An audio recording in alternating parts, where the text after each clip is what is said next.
Hello friends, welcome back to your own YouTube channel English literature hub. So friends, आज हम discuss करने वाले हैं अपनी सुपर 30 मैराथन सीरीज़ का पार्ट नंबर 16। तो फ्रेंड्स, टाइम वेस्ट ना करते हुए स्टार्ट करते हैं अपनी इस वीडियो को। अगर आप इस चैनल पर नए हैं तो वीडियो को लाइक ज़रूर करें, चैनल को सब्सक्राइब करके बेल आइकन प्रेस करके ऑल पर टच कर दीजिए ताकि आने वाली वीडियोज़ की जितनी भी इंपॉर्टेंट नोटिफिकेशन आपको आपके फोन पर टाइम पर मिल जाएंगे। कमेंट बॉक्स में जाकर कमेंट जरूर करें ताकि हमको ये पता चल सके आपको वीडियो कैसे लगी, और साथ में इस वीडियो को आप शेयर भी करें अपने फ्रेंड्स, फैमिली एंड रिलेटिव्स में ताकि उनको ये इंपॉर्टेंट वीडियोस अवेलेबल हो सके और जो उनकी प्रिपरेशन चल रही है वो कंटिन्यूस उनकी प्रिपरेशन चलती रहे। सो फ्रेंड्स, देखते हैं अपना जो फर्स्ट क्वेश्चन है आज की पार्ट 16 का। The synonym of the word relinquish, यानी जो रेलिंक्विश वर्ड है उसका सिनोनिम क्या होगा। सिनोनिम का मतलब होता है यानी कि सेम मीनिंग वाला जो वर्ड होता है, ठीक है। इसको हिंदी में बोलते हैं पर्यायवाची। तो वर्ड यहाँ पे सामने दिया हुआ है, रेनाउंस, अडॉप्ट, रिसीव, पसेस। तो इसका करेक्ट आंसर होगा इसका ऑप्शन नंबर ए, रिनाउंस। रेलिंक्विश का मतलब होता है किसी चीज़ को त्याग देना या छोड़ देना, तो रिनाउंस का मतलब भी वही होगा, ठीक है। सेकंड क्वेश्चन देखते हैं यहाँ पे, the synonym of the word garnish. Garnish word का मतलब क्या होता है, इसका सिनोनिम क्या होता है, इसका सेम मीनिंग क्या होता है। सेम मीनिंग वाला वर्ड ढूंढना आपको इसमें से, ऑप्शन में से। ऑप्शन आपके सामने, to garland, to adorn, to chop, to pray. तो इसका करेक्ट आंसर होगा इसका, गार्निश का मतलब होता है किसी चीज़ को डेकोरेट करना या सजाना। तो इसका करेक्ट आंसर होगा इसका ऑप्शन नंबर बी, यानी कि टू अडॉर्न, यानी किसी को डेकोरेट करना या सजाना, ठीक है। नेक्स्ट यहाँ देखते हैं question number third, fill in the blank with suitable word from option below, यानी कि नीचे से ऑप्शन में से आपको करेक्ट वर्ड चूज करके इसको यहाँ पे भरना है। The minister promise to look dash the grievances. Minister ने प्रॉमिस किया कि वो लोगों की शिकायतों को वो उस पर ध्यान देगा, लोगों की शिकायतों पर वो ध्यान देगा।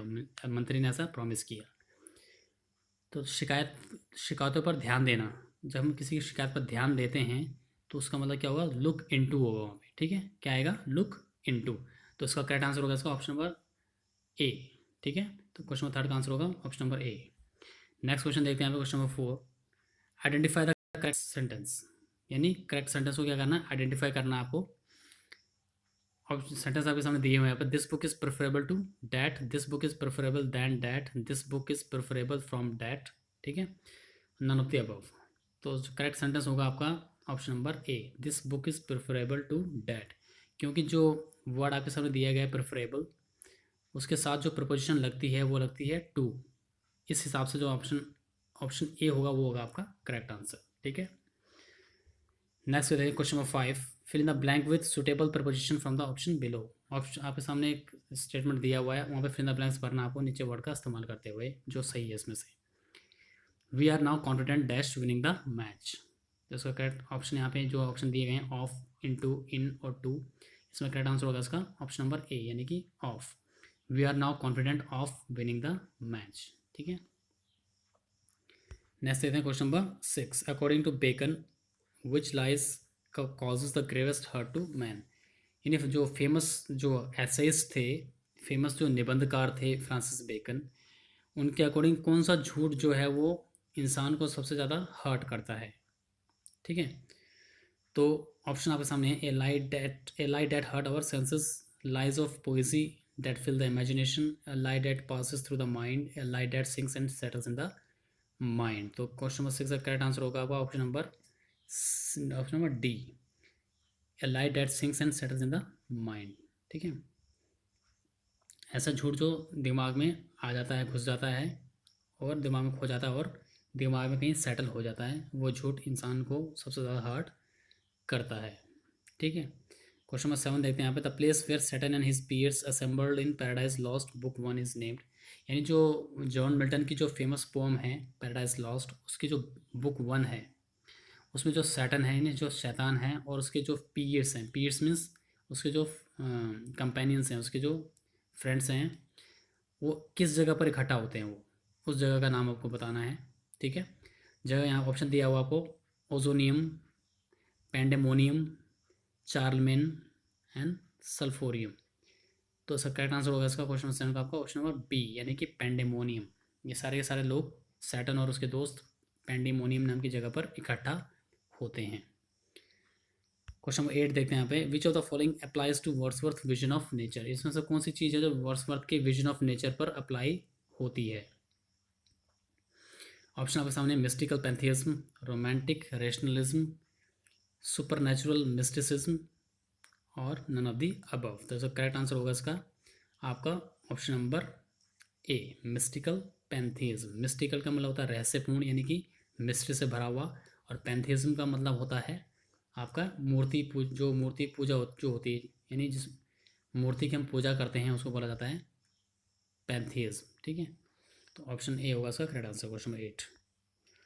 नेक्स्ट देखते हैं question number 9, the name of the region that figures in R K Narayan novels and appreciated as is Casterbridge is. यानी आर के नारायण जो इंडियन जो राइटर थे, जो नोवेलिस्ट थे, उनकी नोवेल में एक जगह का जिक्र किया गया है। उस जगह को कैस्टरब्रिज के नाम से भी उसको मतलब अप्रिशिएट किया जाता है। ठीक है, तो वो ऐसी कौन सी जगह है जिसको आर के नारायण ने खुद अपने दिमाग से बनाया है। मतलब ऐसी कोई जगह है नहीं रियल में, लेकिन आर के नारायण ने उसको खुद अपने हिसाब से बनाया है अपने दिमाग से। तो कौन सी जगह है वो, उस जगह का नाम आपको बताना है जो उन्होंने अपनी नोवेल में जिस जगह का उन्होंने जिक्र किया है यहाँ पे। ऑप्शन आपके सामने है बॉम्बे, कोल्हापुर, सिलीगुड़ी एंड मालगुड़ी। तो उसका करेक्ट आंसर हो जाएगा आपका क्वेश्चन नंबर 9 का ऑप्शन नंबर बी, यानी कि मालगुड़ी। ठीक है, मालगुड़ी नाम की कोई एक्चुअल में जगह नहीं है, लेकिन आर के नारायण ने इस जगह को अपने दिमाग की उनकी उपज है, ये उन्होंने खुद अपने दिमाग से इसको जगह को क्रिएट किया है। क्वेश्चन नंबर 10 देखते हैं यहाँ पे, the poet who was most influenced by the Rousseau was. ऐसा कौन से पोएट है इसमें से जो रूसो के द्वारा बहुत ज़्यादा इन्फ्लुएंस वो हुआ था। ऑप्शन आपके सामने, Wordsworth, Shelley, Coleridge and Byron. तो करेक्ट आंसर होगा इसका आपका ऑप्शन नंबर ए, यानी कि विलियम वर्ड्सवर्थ जो थे वो रूसो के द्वारा बहुत ही ज़्यादा वो इन्फ्लुएंस हुए थे। क्वेश्चन नंबर 11 देखते हैं यहाँ पे, who said this line in the play As You Like It. As You Like It नाम का जो प्ले है विलियम शेक्सपियर के द्वारा ये लिखा गया है। इसमें जो एक लाइन बोली गई है, ये मैं पहले एक बार लाइन पढ़ लेता हूँ सामने। It is not the fashion to see the lady the epilogue, but it's no more unhandsome than to see the lord the prologue. तो ये लाइन किसने बोली है आपकी। ऑप्शन आपके सामने, Rosalind, Celia, Phoebe and Audrey. तो ये लाइन आपकी बोली गई है रोजलिंड के द्वारा। ऑप्शन नंबर ए हो जाएगा इसका correct answer. Next question number 12 देखते हैं यहाँ पे, which statement is not true regarding the handkerchief that Othello gives to Desdemona. यानी कि जो ओथेलो नाम का जो प्ले है जो विलियम शेक्सपियर के द्वारा लिखा गया है, उसमें जो ओथेलो एक रुमाल देता है अपनी वाइफ डेस्डेमोना को, उसके रिगार्डिंग कौन सा स्टेटमेंट सही नहीं है, वो आपको बताना है जो सही नहीं है। ठीक है, ऑप्शन आपके सामने, Othello's mother gave it to Othello.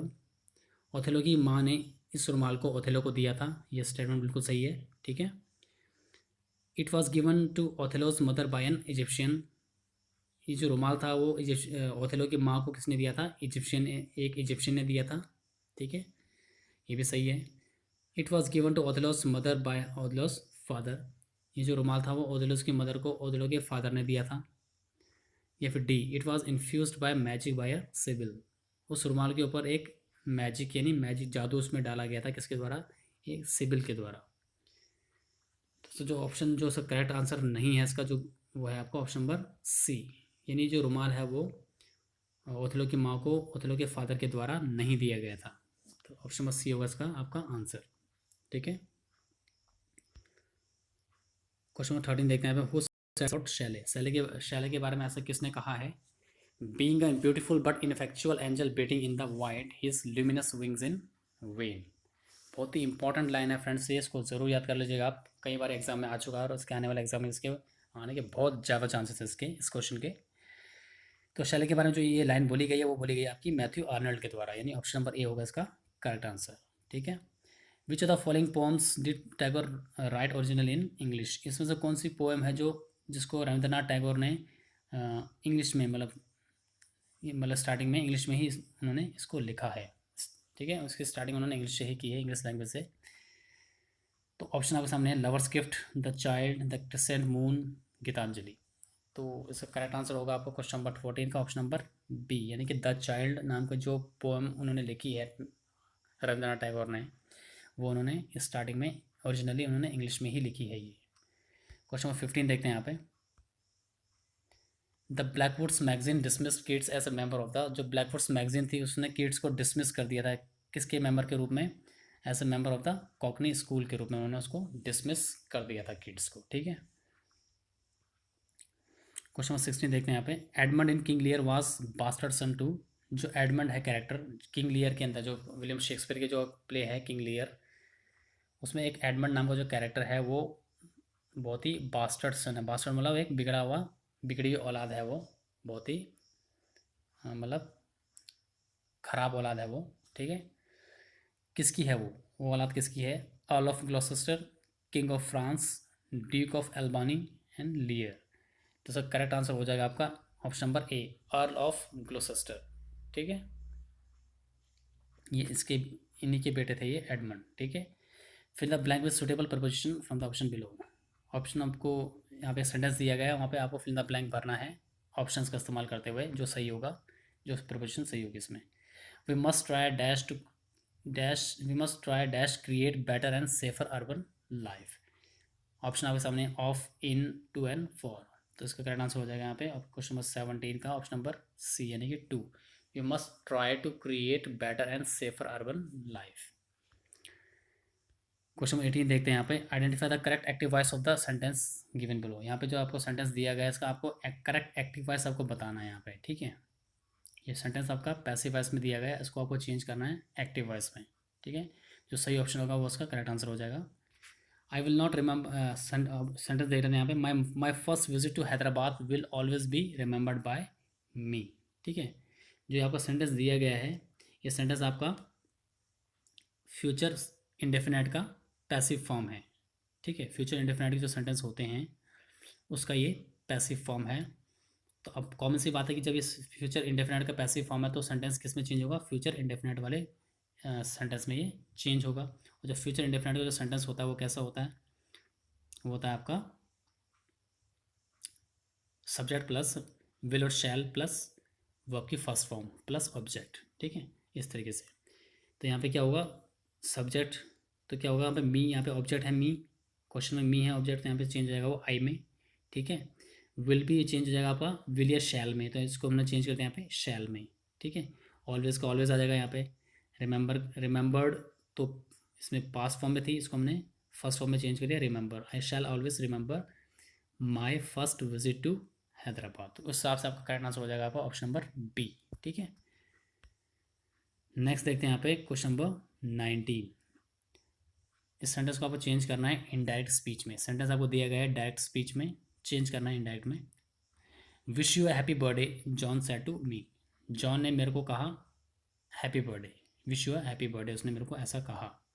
तो इसमें से आप जब इसको आप चेंज करेंगे इसको इनडायरेक्ट स्पीच में, तो उसमें क्या होगा कि जो जॉन है वो मुझे क्या कर रहा है? विश कर रहा है वो, ठीक है। तो जब विश करते हैं तो उसमें सेंटेंस में जब हम ऐसे सेंटेंस को, विश वाले सेंटेंस को जब हम इनडायरेक्ट फॉर्म में चेंज करते हैं तो उसमें हम विश्ड वर्ड का हम यूज़ ज़रूर करते हैं उसके अंदर, ठीक है। तो इसका ऑप्शन में जो विश्ड वाले वर्ड है वो कौन से सेंटेंस कौन से? एक तो ए है, एक तो सी है आपका, ठीक है। तो जो ऑप्शन नंबर सी है आपको वो देखते हैं पहले यहाँ पे। John wished me a happy birthday, John ने मेरे को हैप्पी बर्थडे विश किया, ठीक है। तो विश का हो जाएगा विश्ड, ठीक है। और यहाँ पर शुड नहीं आएगा, इसलिए ए वाला सेंटेंस गलत हो जाएगा क्योंकि यहाँ पे शुड नहीं आएगा यहाँ पे, ठीक है। तो डैट सन जो ऑप्शन सी होगा वो आपका करेक्ट आंसर हो जाएगा, John wished me happy birthday. Next देखते हैं question number 20। Change this sentence into indirect speech. इस सेंटेंस को आपको इनडायरेक्ट स्पीच में आपको चेंज करना है। सेंटेंस है यहाँ पे सामने, the geologist said the earth revolves around the sun. Geologist ने कहा कि जो पृथ्वी है वो सूरज के इर्द गिर्द घूमती है। तो ऑप्शन यहाँ पे दिए गए, आपको करेक्ट आंसर बताना आपको। तो जियोलॉजिस्ट सैड, तो ये सेंटेंस जो है आपका, जो उसका रिपोर्टिंग वर्ब है वो तो पास्ट फॉर्म में है, सैड जो वर्ड है वो पास्ट फॉर्म में है। और जो आपका डबल इन्वर्टेड कॉमा है, डबल इन्वर्टेड कॉमा के अंदर जो सेंटेंस है वो आपका यूनिवर्सल ट्रूथ है, यानी जो पृथ्वी है वो सूरज के इर्द गिर्द हमेशा घूमती है, ठीक है। तो ये सेंटेंस हम इसका, अगर सेंटेंस जो यूनिवर्सल ट्रूथ वाला जो सेंटेंस होता है वो कभी भी चेंज नहीं होता है। तो इस हिसाब से आपको सेंटेंस देखना है कि जो सेंटेंस चेंज ना हुआ हो ऑप्शन में से, वो देखना आपको, ठीक है। तो क्या होगा इसमें से?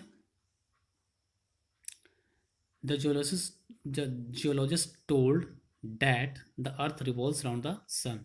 तो इसमें आप ऑप्शन नंबर ए में भी आपको रिवॉल्व किया हुआ है, वो भी गलत है क्योंकि रिवॉल्व का रिवॉल्स का रिवॉल्व नहीं होगा, रिवॉल्स का रिवॉल्स ही रहेगा। सेंटेंस जो है आपका डबल इन्वर्टेड कॉमा के अंदर जो सेंटेंस है आपका वो एज इट इज रहेगा, वो चेंज नहीं होगा, क्योंकि वो यूनिवर्सल ट्रूथ है वो।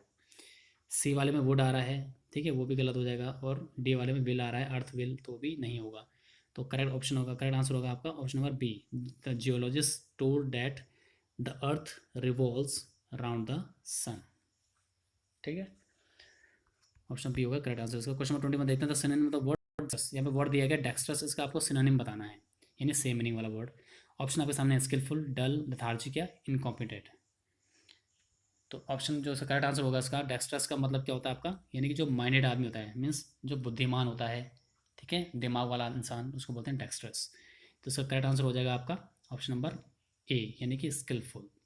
ठीक है, क्वेश्चन नंबर 22 देखते हैं यहाँ पे, ए short story should be finished इन, जो छोटी छोटी जो कहानियाँ होती हैं उसको फिनिश होना चाहिए कितने सिटिंग में, 1 सिटिंग में, 2 सिटिंग में, 3 सिटिंग में या 4 सिटिंग में। तो जो छोटी कहानी ख़त्म होती हैं वो ख़त्म होती हैं आपकी 1 सिटिंग में। ऑप्शन आ जाएगा आपका, करेक्ट आंसर होगा आपका ऑप्शन नंबर ए, ठीक है, 1 सिटिंग। नेक्स्ट देखते हैं यहाँ पे question number 23, choose the correct alternative for the word unpaid in the given sentence. आपको एक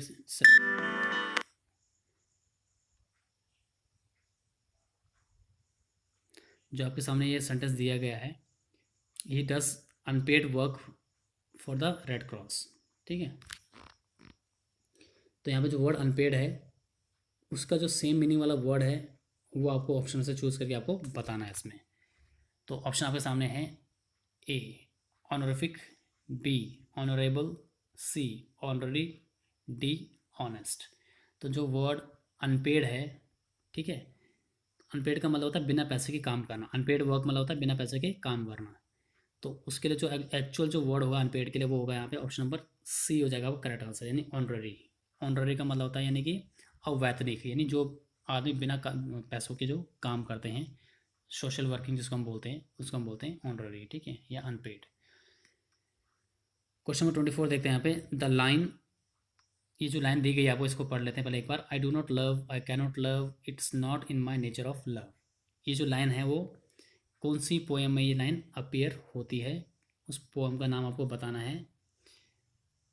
ऑप्शन आपके सामने, enterprise, philosophy, the sunshine cat, a hot noon in Malabar. तो इसका करेक्ट आंसर हो जाएगा आपका option number C, the sunshine cat. ये जो पोम है, फेमस पोम, वो लिखी गई है आपकी, जो इंडियन राइटर हैं कमला दास, उनके द्वारा ये पोम लिखी गई है। ठीक है, जो बिलोंग करती थी केरला से। ठीक है, उनकी नेटिव जो लैंग्वेज थी वो थी मलयालम। और जो मैंने अभी एक चीज़ और बताई थी कमला दास जो पोएटस है उनके बारे में, कि वो उन्होंने लास्ट में मुस्लिम धर्म को उन्होंने अडॉप्ट कर लिया था। ठीक है, अपनी मौत से 10 साल पहले। ठीक है, और इनकी मौत हुई थी 2009 में, मई 2009 में। ठीक है, नेक्स्ट यहाँ पे देखते हैं question number 25, the meaning of to mince matters is. यहाँ पे एक फ्रेज दिए गए आपको, उस फ्रेज का मतलब आपको बताना है क्या होगा। टू मीन्स मैटर्स क्या मतलब होता है इसका। ऑप्शन आप सामने, to speak directly, to speak indirectly, to gloss over, to speak loudly. तो टू मीन्स मैटर्स का मतलब होता है यानी कि इसका ऑप्शन होगा, करेक्ट आंसर होगा इसका क्वेश्चन नंबर 25 का सी, यानी कि टू ग्लॉस ओवर, यानी कि बात को क्या करना, क्लियर ना करना, मैटर को क्या करना, एकदम क्लियर कट मैटर को पेश ना करना, कोई भी बात को क्लियर कट ना बताना। ठीक है, वो था आपका टू मीन्स मैटर्स। ठीक है, तो इसका करेक्ट आंसर होगा इसका option number C, to gloss over. Question number 26 देखते हैं यहाँ पे, about whom did Matthew Arnold write these lines in his poem Memorial Verses. Matthew Arnold ने, जो फेमस पोएट थे ये, ठीक है, इन्होंने इन्होंने जो लाइन लिखी हैं, वो लाइन उन्होंने किसके बारे में लिखी है, अपनी पोएम, जो उनकी पोएम है मेमोरियल वर्सेस, ये लाइन उनकी पोएम मेमोरियल वर्सेस से ली गई हैं। आपको ये बताना है कि इन्होंने ये लाइन में किस किस राइटर का उन्होंने जिक्र किया है इसमें, वो आपको बताना है इसमें। ऑप्शन आपके सामने है, शेक्सपियर, कीट्स, ब्राउनिंग या वर्ड्सवर्थ। तो ये इसका करेक्ट आंसर हो जाएगा आपका क्वेश्चन नंबर 26 का आपका ऑप्शन नंबर डी, यानी कि विलियम वर्ड्सवर्थ के बारे में ये जो लाइन्स हैं वो उन्होंने लिखी हैं मैथ्यू आर्नल्ड ने। ठीक है, नेक्स्ट क्वेश्चन आपका question number 27, Mulk Raj Anand is the recipient of. Mulk Raj Anand जो फेमस इंडियन राइटर थे वो, उनको किस अवार्ड से उनको नवाजा गया था वो आपको बताना है। पद्म विभूषण, पद्म भूषण, पद्मश्री या यश भारती। तो क्वेश्चन नंबर 27 का आपका करेक्ट आंसर हो जाएगा आपका ऑप्शन नंबर बी, यानी कि पद्म भूषण से उनको नवाजा गया था मुल्कराज आनंद जी को। ठीक है, नेक्स्ट है यहाँ पे question number 28। Which of the following is an extract from William Faulkner's Nobel Prize citation. यानी विलियम फॉकनर को नोबेल प्राइज़ जो मिला था, तो उनको जो उपाधि मिली थी, तो उसमें एक उपाधि में क्या मिलता है, एक सर्टिफिकेट मिलता है। तो उस सर्टिफिकेट के ऊपर साइटेशन मतलब होता है सर्टिफिकेट, जो इनाम के रूप में जो सर्टिफिकेट मिलता है, तो उस उपाधि में जो सर्टिफिकेट मिला था उसमें एक लाइन लिखी गई थी। वो लाइन कौन सी थी वो आपको बतानी है इसमें। ठीक है, ऑप्शन आपके सामने है। Globalising American novel, powerful and authentic output in American short fiction, and authentic contribution to post war novel, and powerful and unique contribution to the modern American novel. तो उस साइटेशन के ऊपर, नोबेल प्राइज साइटेशन के ऊपर क्या लिखा गया था वो आपको बताना है इसमें। तो इसका करेक्ट आंसर होगा इसका फ्रेंड्स आपका क्वेश्चन नंबर 28 का ऑप्शन नंबर डी, यानी कि powerful and unique contribution to the modern American novel. ठीक है, ये लाइन लिखी गई थी उनकी उपाधि के ऊपर जो उन्हें मिली थी। ठीक है, नेक्स्ट आपको question number 29। The word torpor means. Word दिया गया यहाँ पे एक टॉरपोर, इसका मतलब क्या होता है वो आपको बताना है। ऑप्शन आपके सामने है। Brisk and cheerful readiness, spotless, a great fervour, extreme mental and physical sluggishness. तो इसका करेक्ट आंसर होगा आपका क्वेश्चन नंबर 29 का फ्रेंड्स आपका ऑप्शन नंबर डी, यानी कि extreme mental and physical sluggishness. ठीक है, यानी कि एकदम जो थकान जो होती है, शारीरिक रूप से जो थकान होती है और जो मेंटली रूप से जो थकान होती है, उसके लिए हम वर्ड यूज़ करते हैं तोरपोर। ठीक है, तो फ्रेंड्स यहाँ पे देखते हैं अपना क्वेश्चन नंबर 30, जो कि हमारा लास्ट क्वेश्चन है आज का। Change this sentence into indirect speech. इस सेंटेंस को आपको इनडायरेक्ट स्पीच में चेंज करना है। बहुत ही अच्छा सेंटेंस है ये, आपको उसको ध्यान से देखिएगा। He said goodbye my friends. ठीक है, बहुत इंपॉर्टेंट क्वेश्चन भी है ये। इसको अगर हम इनडायरेक्ट स्पीच चेंज करते हैं तो उसको हम कैसे चेंज करेंगे, क्योंकि हम उसको किसी को गुड बाय बोल रहे हैं, तो जाहिर सी बात है जब हम किसी को गुड बाय बोलेंगे तो उसमें हम एक वर्ड का यूज़ करेंगे, वो है आपका बेड, BADE। ठीक है, तो जब बेड वर्ड चारों में से सिर्फ एक में आ रहा है, ठीक है, तो किसी भी अगर इनडायरेक्ट, किसी भी डायरेक्ट सेंटेंस में अगर गुड बाय लिखा हुआ आ रहा है, तो जब उसको हम इनडायरेक्ट में चेंज करेंगे तो उसमें बेड वर्ड ज़रूर आएगा, जो कि है आपका ऑप्शन नंबर ए के अंदर। तो इसका करेक्ट आंसर होगा इसका आपका he bade goodbye to his friends. ठीक है, उसने अपने फ्रेंड्स को गुड बाय बोला। ठीक है, तो फ्रेंड्स ये था आज का जो हमारे 30 क्वेश्चन है उसको हमने डिस्कस किया। आई होप आपको ये सारे के सारे क्वेश्चन आपको समझ में आ गए होंगे। ठीक है, अगर कोई क्वेरीज वगैरह या आपको सजेशन वगैरह देना हो तो आप कमेंट बॉक्स में जाकर क्वेरी से सजेशन आप दे सकते हैं इस वीडियो के रिगार्डिंग। ठीक है, उसको चैनल को सब्सक्राइब भी आप जरूर कर लीजिए, ताकि आने वाली वीडियोज़ में जो भी इंपॉर्टेंट वीडियोज़ हैं वो आपको टाइम पर आपके फ़ोन पर आपको मिलती रहें। तो फ्रेंड्स लास्ट में हमने मैंने खुद से एक जो वहाँ पे एक थॉट लिखा हुआ उसको मैं एक बार पढ़ लेता हूँ यहाँ पे। Success has no any shortcut, यानी कि सक्सेस का कोई भी शॉर्टकट नहीं होता। यानी कि जब अगर आप चाहते हो कि आपको सक्सेस मिले किसी भी काम में, तो उसका कोई भी शॉर्टकट नहीं होता, क्योंकि आपको जो काम करना है वो आपको लॉन्ग कट में ही करना पड़ेगा, क्योंकि आपको डायरेक्टली हार्ड वर्क करना पड़ेगा। ठीक है, हर चीज़ को पिन पॉइंट तरीके से आपको हर चीज़ को डिटेल में आपको समझना पड़ेगा, तभी जाके आपको किसी भी चीज़ में सक्सेस मिलेगी। ठीक है फ्रेंड्स, तो ये था आपका जो आज का थॉट था मेरी तरफ से आपके लिए। तो फ्रेंड्स ये था आज का टॉपिक, तो मिलते हैं अपनी नेक्स्ट वीडियो में। Till then take care.